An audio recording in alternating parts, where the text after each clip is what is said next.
Et salut à tous, c'est Captain et je vous retrouve pour la critique de l'épisode 15 de The Flash. Un épisode qui a mis plus de 3 semaines à arriver et au final j'avais peur que l'attente soit un peu ridicule par rapport à ce que l'épisode allait nous offrir. En fait non, pas du tout, c'est probablement enfin c'est clairement pour moi le meilleur épisode de The Flash déjà depuis le début de la série.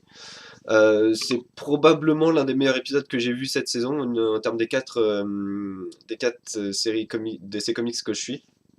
Plein de choses à voir. Et surtout, un twist qui est logique, mais que personne ne pouvait voir venir, quoi. Donc, il va y avoir des gros spoilers, bien sûr. Donc, tout dans cet épisode, en fait, ressemblait oui, à un final de saison, quoi.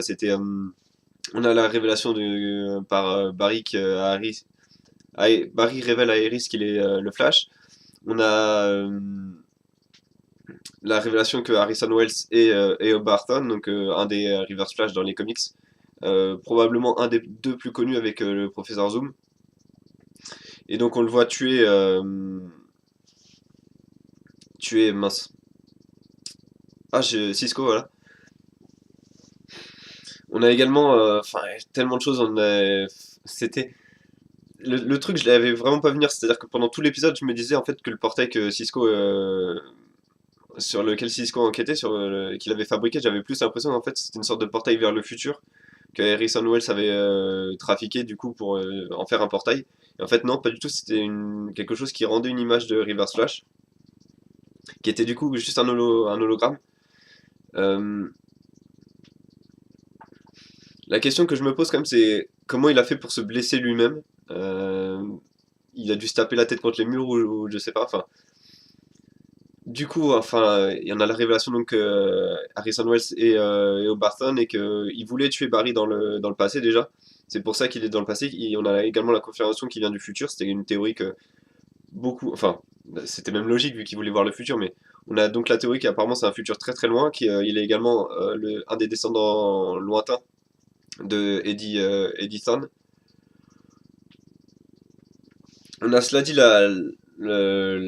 comment dire, la méconfirmation, enfin non, la confirmation que pour l'instant en tout cas il n'y a pas de Reverse Flash. Cela dit, je trouve que c'est un peu bizarre parce que quand Harrison Wells était par terre dans l'épisode 9 en sang, Barry était en train d'affronter le Reverse Flash dehors.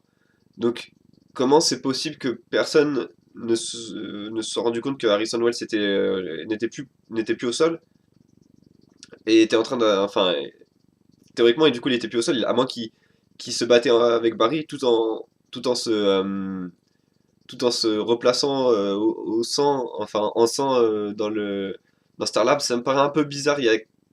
À mon avis, ils sont deux Reverse Flash et je pense qu'ils couvrent peut-être, pourquoi pas Edison, donc son arrière-grand-père. Euh,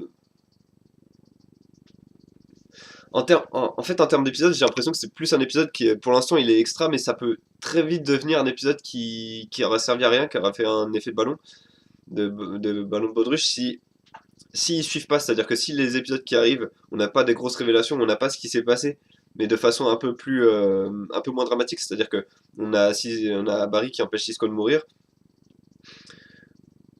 On a également, on pourrait avoir Barry qui empêche le détective Joe de se faire capturer. Ça pourrait être.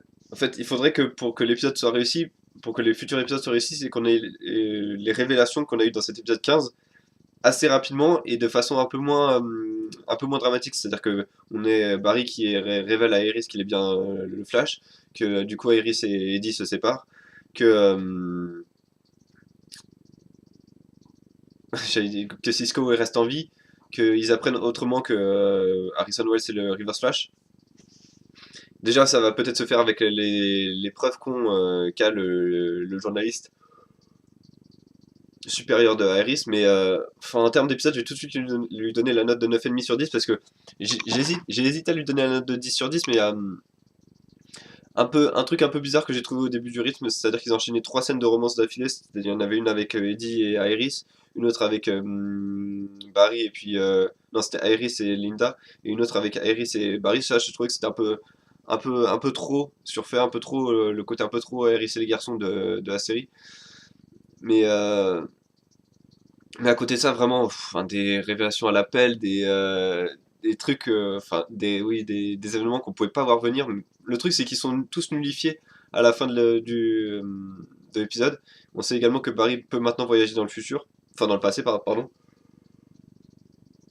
Donc les voyages dans le temps sont placés dans la série, sont maintenant faits. Enfin, il y a tellement de choses à retenir de cet épisode que je peux pas tout citer. C'est vraiment un épisode extra.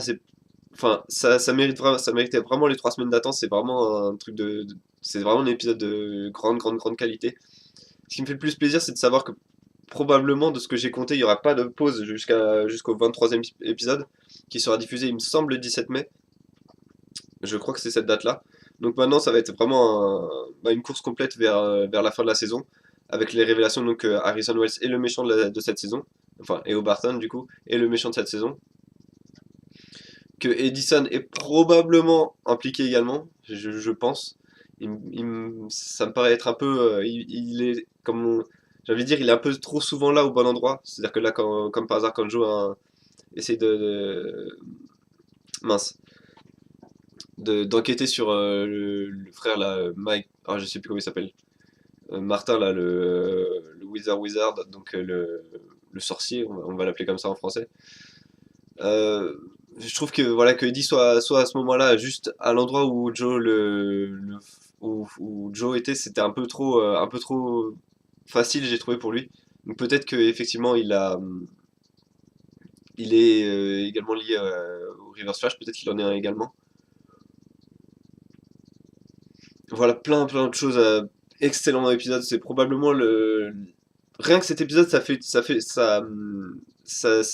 donne envie, en fait, ça peut donner envie à n'importe qui de regarder la série The Flash, quoi. C'est vraiment des bouleversements, des rebondissements, des révélations qu'on peut pas voir venir et qui sont vraiment extra. Voilà, j'ai vraiment hâte de découvrir la suite de ce que la série a à nous offrir. Vraiment, s'il continue sur cette lancée, ça va clairement devenir une des meilleures séries qui existent. En tout cas, selon moi. En tout cas, l'une des meilleures séries d'essai qui existent, ça c'est évident. C'est déjà en train de l'être. Et voilà, moi je vais vous laisser avec la fin de cette review. Vraiment, oh là, quel épisode vraiment. Attendre quasiment un mois pour ça, mais ça vaut vraiment le coup, quoi. J'avais vraiment peur que l'épisode 15 soit une sorte de truc avec juste une révélation à la fin, mais en fait non, voilà. Vraiment, j'en perds les mots. Épisode extra, donc demain il y aura l'épisode de Arrows, donc je ferai la review demain matin, je pense. Je pense qu'elle sera en ligne demain matin. En attendant, il y aura également le test de Resident Evil Révélation 2, épisode 4, donc le dernier de Resident Evil Révélation 2, et puis il y aura également Tales from the Borderlands que je vais tester. Donc moi je vous donne rendez-vous sur la chaîne pour toutes ces choses-là, et puis bien sûr l'épisode 16 de The Flash la semaine prochaine. À bientôt.